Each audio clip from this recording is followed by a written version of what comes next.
Vamos de Grêmio e Flamengo na Arena do Grêmio. Jogaço, hein, galera? Um jogo movimentado. Mais um jogo movimentado. Típico jogo de semifinal de Copa do Brasil. Vai. Jogo de duas equipes aí, copeiras. Grêmio tetracampeão. Flamengo tetracampeão. Quase não saiu aqui. O Flamengo buscou um 2x0 fora de casa. E eu vou falar pra vocês já com antecedência. Ficou barato pro Grêmio esse 2x0 aí.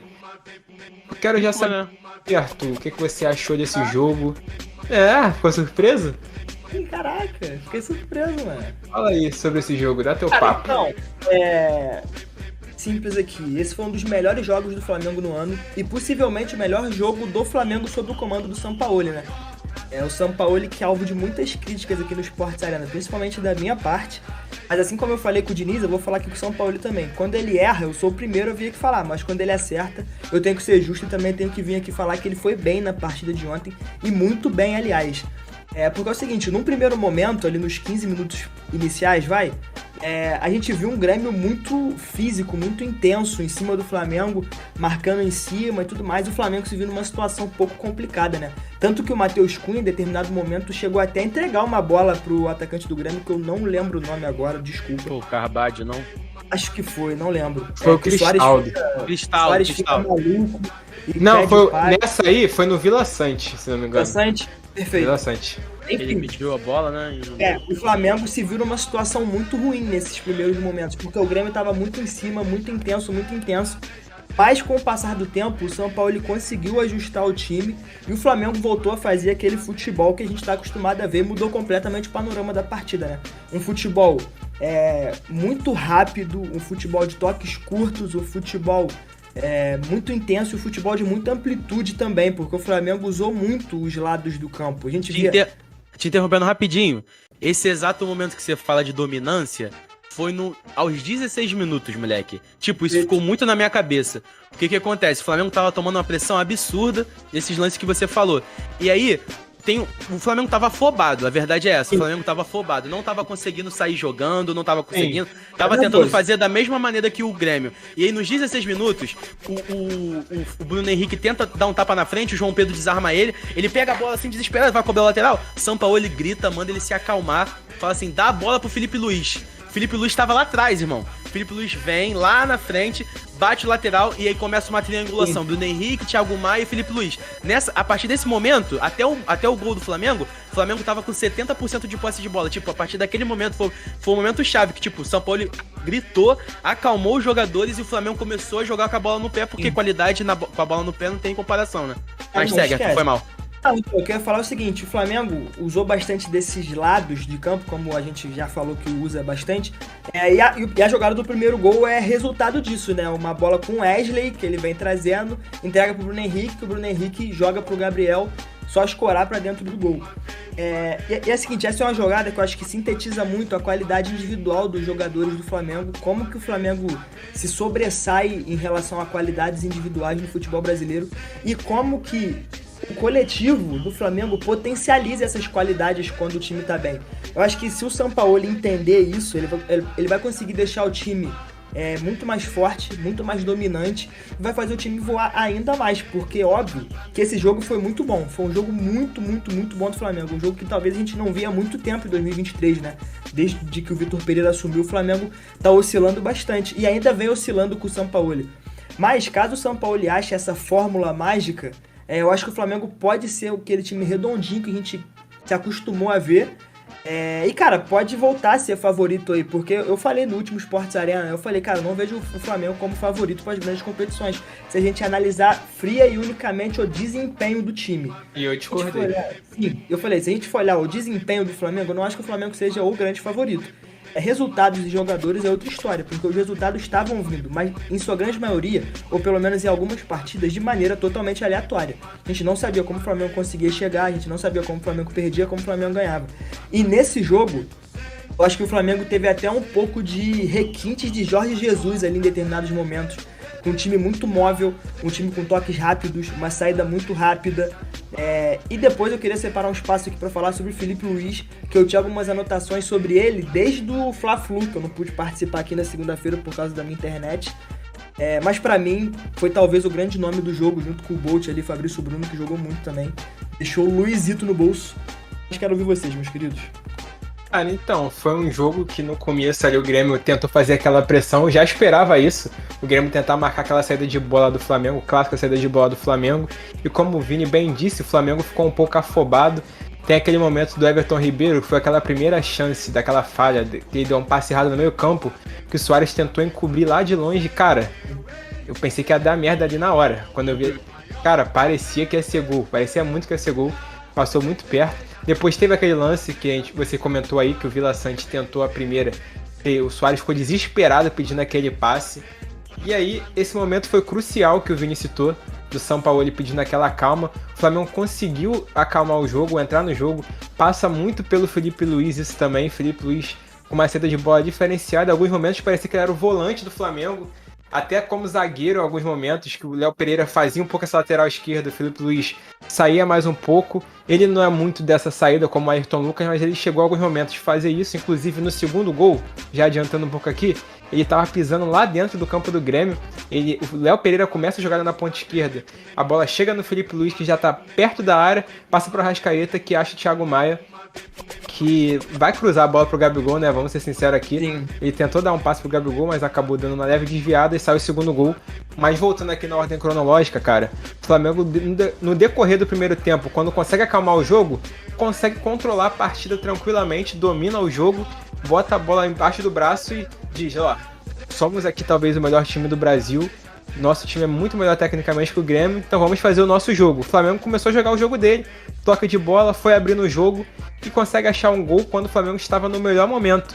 Uma coisa que às vezes não vem acontecendo, a gente até citou aqui algumas vezes, o Flamengo tá bem na partida, mas não consegue fazer o gol, não consegue matar a partida. Mas ontem conseguiu, ainda no primeiro tempo, quando o Flamengo começa a crescer na partida, consegue o gol numa roubada de bola do Wesley, que também vale ressaltar aqui, fez uma excelente partida, o garoto Wesley, que vem sendo lapidado cada vez mais, não sentiu a pressão de mais um jogo grande, tá?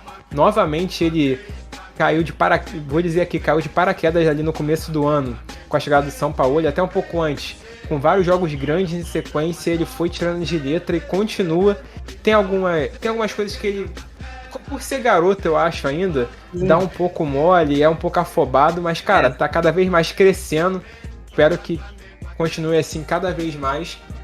E cara, as jogadas do Flamengo encaixaram, consegue achar aquele primeiro gol, do bom passe do Wesley, Bruno Henrique fazendo aquela jogada tradicional, e a dupla Gabigol e Bruno Henrique se entende muito bem.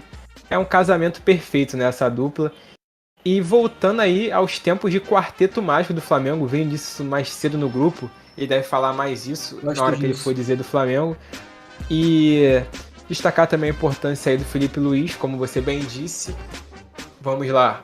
Teve o lance do pênalti também. Desculpa que me perdi um pouco nas anotações. Teve bastante coisa pra falar desse jogo. É esquecido disso, que o Gabigol perdeu o pênalti, verdade. O Flamengo consegue aquele pênalti ali. Talvez. Não foi polêmico, foi um pênalti claro. Mas eu vi gente comparando esse lance com aquele do Gerson no Fla-Flu. Eu acho que foi um pouco diferente. Eu acho também que o do Gerson foi pênalti, tá? Na minha opinião, aquela mão do Gerson foi pênalti, mas foi diferente o lance. O pessoal falando, pô, um lance igual, por que marcou ou não marcou? Eu acho que não foi igual o lance. O Gerson tá com a mão abaixada, o jogador do Grêmio tá com aquela mão pra cima levantada aqui. Eu acho que os dois foram pênaltis, na minha opinião, mas não foram lances idênticos, como muita gente fala. O do jogador do Grêmio não foi tão natural quanto o do Gerson, né? Não, eu acho que o do Gerson, tá mesmo que tenha sido não natural, foi um pouco mais natural. Deu pra entender? Entendi. O que eu consegui perceber é que, tipo assim, o Gerson, ele não tem a intenção meio de querer fechar aonde a bola vai, tá ligado? O Bruno Alves pareceu muito que, tipo assim, ele tava tentando jogar o corpo e aí bate no braço, tá ligado? Sim. Também a área do campo, ela, tipo assim, no lance do Flamengo, numa jogada dentro da área com poucos jogadores, no lance já do Cano com o Gerson. É um lance que, tipo, tá saindo de uma cobrança de escanteio, se não me engano. Então, tipo, totalmente diferente. E é aquilo, esbarra no critério, né? Mais uma vez, né? Não tem jeito. Cara, e aí eu queria chegar num assunto aqui rapidinho. Queria saber de vocês, se o Gabigol, vocês acham que ele bateu mal ou não esse pênalti? Porque na minha opinião, ele bateu, entre aspas, como ele sempre bate. Ele não mudou a característica de cobrança dele, mas eu acho que quando ele perde esse tipo de pênalti, parece que ele bateu muito mal. Quando ele faz, a gente fala, caramba, bateu muito bem, deslocou o goleiro, nossa, olha a calma que ele tem. Aí esse tipo de cobrança, quando o jogador perde, a gente fala, pô, bateu muito mal, bateu fraquinho, recuou pro goleiro. Eu acho que ele só não contou com a sorte dessa vez. O goleiro acertou o canto, esperou até o final. E aí a gente entra no segundo tempo, que o jogo continuou com o Flamengo dominando. E, cara, um fator importantíssimo que mudou mais ainda a partida foi a expulsão bizarra do Kahneman. Ridículo o que ele fez ali, cara. Ele acabou com o time do Grêmio. O time do Grêmio, eu acho que, se ele não é expulso, conseguiria até buscar um resultado, tá? O time do Grêmio. Mas, cara, ele sai da zaga pra buscar o Everton Ribeiro na parte de trás do meio campo. Cara, não dá pra entender. Beira naquele assunto que a gente tava falando do Felipe Melo. Um jogador experiente, mas que perde a cabeça muitas vezes.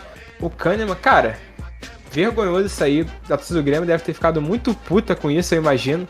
Não, só aplaudido, né? Não entendi muito. Pô, que loucura, cara.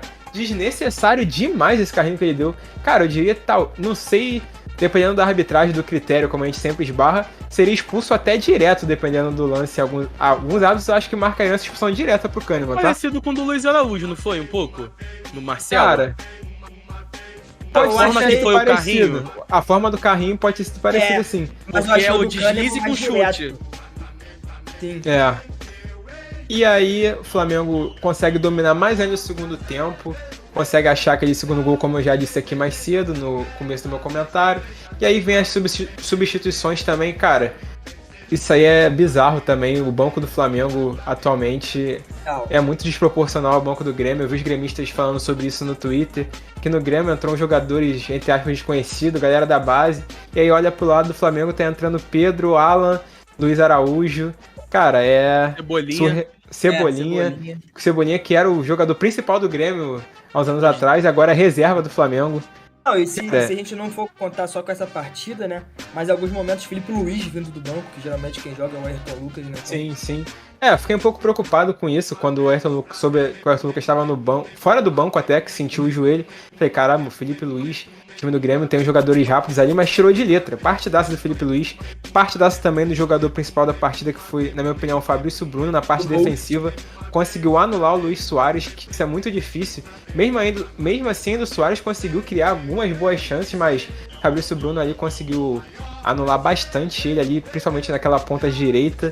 E, cara, Flamengo e Grêmio, nos últimos 15 confrontos, 10 vitórias do Flamengo, 3 vitórias do Grêmio e 2 empates. Cara, o Flamengo domina esse confronto. É inacreditável pensar nisso. Pô, eu vou ser sincero pra vocês, na minha infância eu cresci vendo o Grêmio batendo no Flamengo. Principalmente lá no Rio Grande do Sul. Agora, cara, é surreal. Depois de 2019 o Flamengo quebrou tabus de vez. Os números são bizarros. Tipo, o Gabigol tem 6 gols contra o Grêmio, e se eu não me engano são 5 dentro da arena, tá ligado? 5 gols dentro da arena. O Grêmio conseguiu fazer 2 gols, ter 2 gols de vantagem contra o Flamengo, se eu não me engano foi no final dos anos 90, e conseguiu fazer 3 gols no Flamengo, vantagem de 3 gols nos anos 60, ou seja, tipo, o Flamengo tá praticamente com um pé e meio na final da Copa do Brasil, Sim. Tá ligado? Pelos números, e o Renato também não consegue vencer o Flamengo desde 2018. Enfim, se a gente colocar os números na mesa, pô, o Flamengo tem um pé e meio aí dentro da final da Copa do Brasil, tá ligado? E só pra fechar aqui meu comentário, eu falei bastante, ressaltar também outra boa partida do Bruno Henrique, que volta de lesão e vem se firmando cada vez mais, 200 partidas dele, grande número aí com a camisa do Flamengo.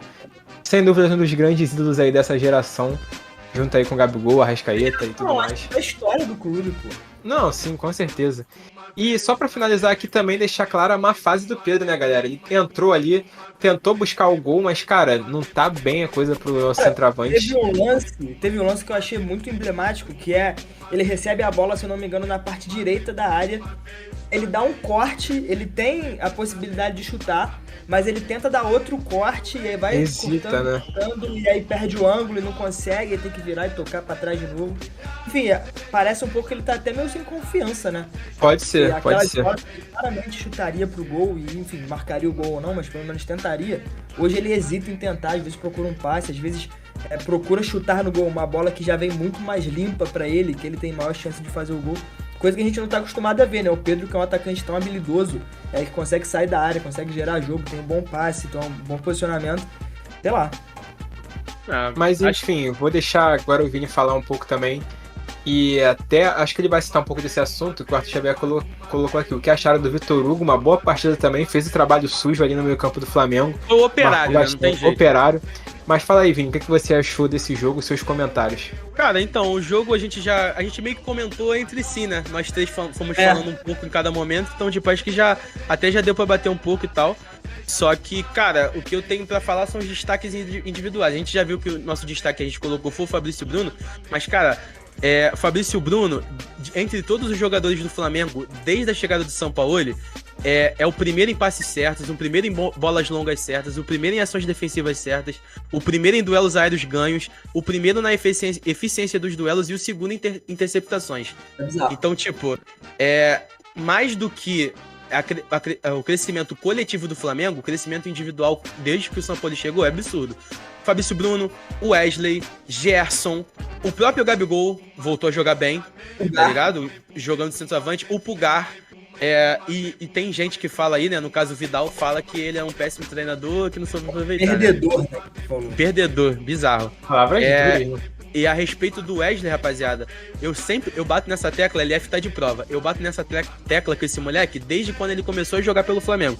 Que ele é um diamante bruto que tá sendo lapidado aos poucos. E ontem, na partida de ontem, uma partida, de semifinal da Copa do Brasil, uma partida difícil, truncada, fora de casa, num frio danado, quarta-feira, 9h30 da noite. O moleque, jogou o fino da bola.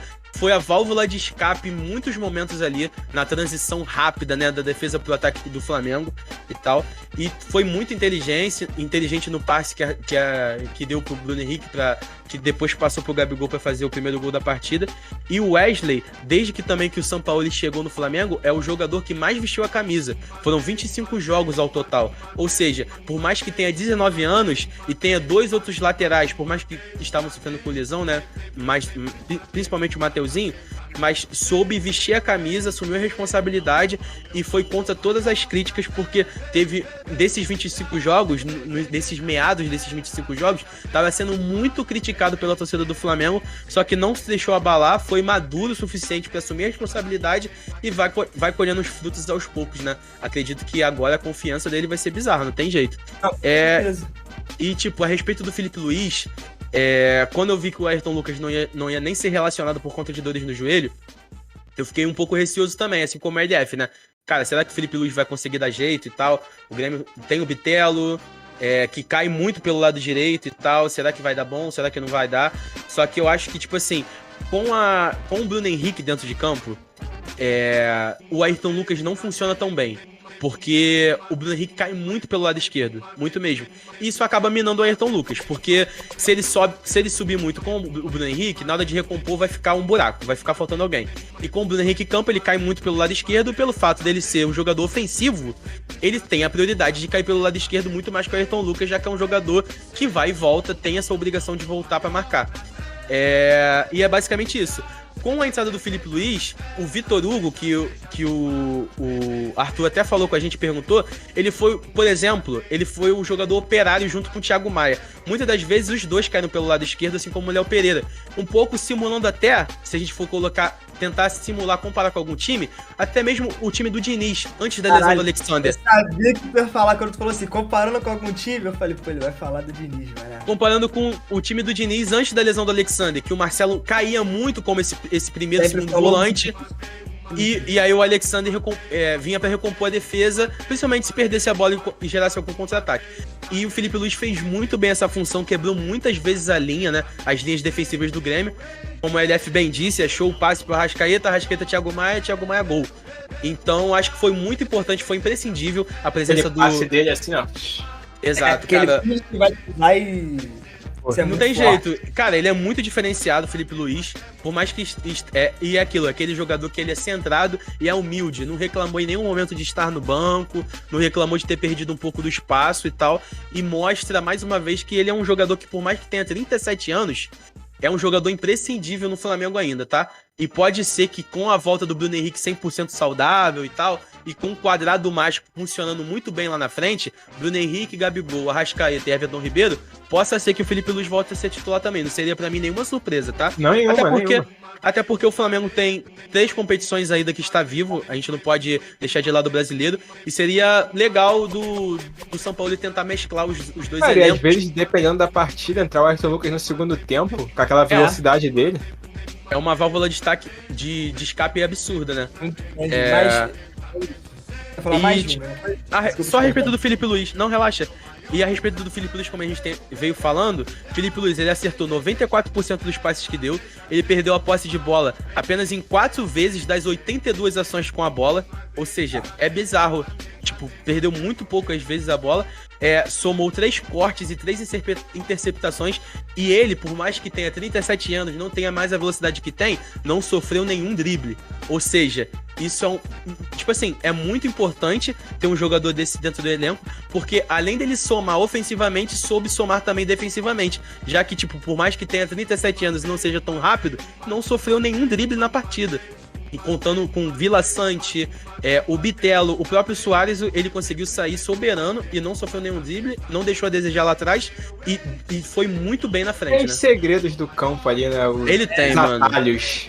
Pô, é muita experiência. Ele e Marcelo, irmão, esquece, de verdade. É triste saber que já tá chegando no final, né, cara? E como disse aqui o Maurício, é muito bom ver Felipe Luiz e Luiz Soares jogando no Brasil. Cara, o Soares sem joelho, mancando, o que ele tenta, briga pela bola no ataque. Cara, toda a bola chegava pra ele, pelo menos ele dominava ela.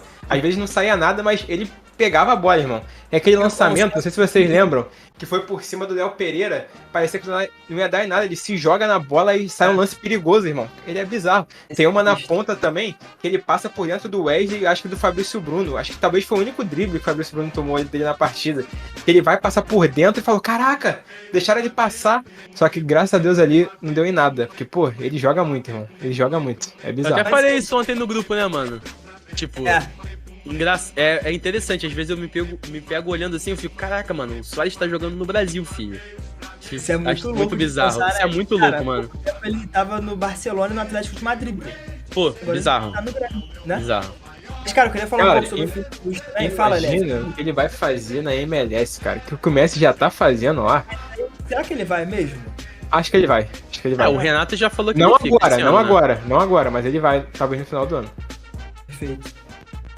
Mas eu queria falar um pouco mais sobre o Felipe Luiz, porque a gente citou muito bem aqui como ele consegue se adaptar aos cenários e como ele é importante pro time. E eu queria falar disso desde o jogo contra o Fluminense, que eu estava lá no Maracanã.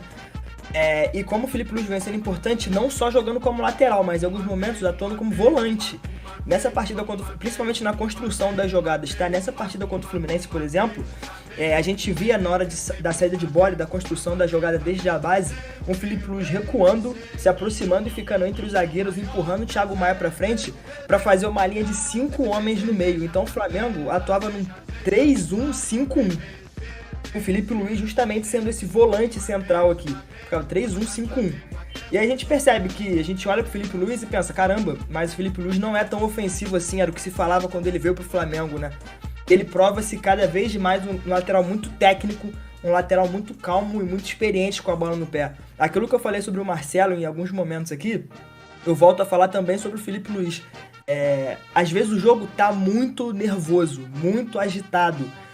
Uma correria do caramba, a bola chega nele, você vê aqueles movimentos tipo, gente, calma, gente, vai pra lá, vem pra cá. Ele é quase que um treinador dentro de campo. Maestro, né, mano? É o maestro da orquestra. Ele que orquestra tudo ali que vai acontecer dentro de campo. Com uma elegância absurda, jogando sempre de cabeça em pé. O Felipe Luiz, ele joga em campo, a gente nem percebe ele suado, parece, né? Porque parece que ele nunca tá correndo, mas ao mesmo tempo ele já percorreu o campo inteiro. Se eu não me engano, foi o Cruyff que falou isso, que ele fala que o futebol é jogado com a cabeça, né? Os pés são só as ferramentas. Eu acho que o Felipe Luiz é um grande exemplo desse tipo de jogador, que é muito cerebral, que às vezes pode não ter tanta fisicalidade, não ser o jogador mais rápido, não ser talvez o jogador mais habilidoso do elenco, mas ele sempre vai ser um dos mais importantes, porque a função que ele cumpre, tanto ofensiva quanto defensivamente, é uma função que poucas pessoas podem fazer com tanta qualidade no Brasil. Eu falo isso tranquilamente. Porque o Felipe Luiz ele tem uma saída de bola muito boa, ele recompõe muito bem. No ataque ele é perigosíssimo com esse tipo de bola que ele finge que vai cruzar quando a pessoa que tá marcando ele faz o movimento, ele dá o passe. E é uma jogada praticamente imarcável, né? Porque você vai marcar o cruzamento, ele toca a bola curta. E quando você vai marcar a bola curta, ele consegue cruzar. E o Felipe Luiz, quando ele decide cruzar a bola, é um passe, né? Ele coloca na cabeça de qualquer um. Então, cara, eu fico com o Bolt aí também, o Fabrício Bruno como destaque, mas acho que a gente não pode deixar de citar o Felipe Luiz como a gente fez aqui. Com certeza. E eu acho que se a gente tivesse que fazer um pódio das melhores atuações, eu acho que não teria primeiro e segundo. Eu acho que os dois ficariam em primeiro lugar, porque os dois foram muito, muito, muito importantes pro Flamengo nessa partida. E se forçar um pouco aí, o Wesley também jogou muito bem, cara. O Wesley jogou muito bem, esquece.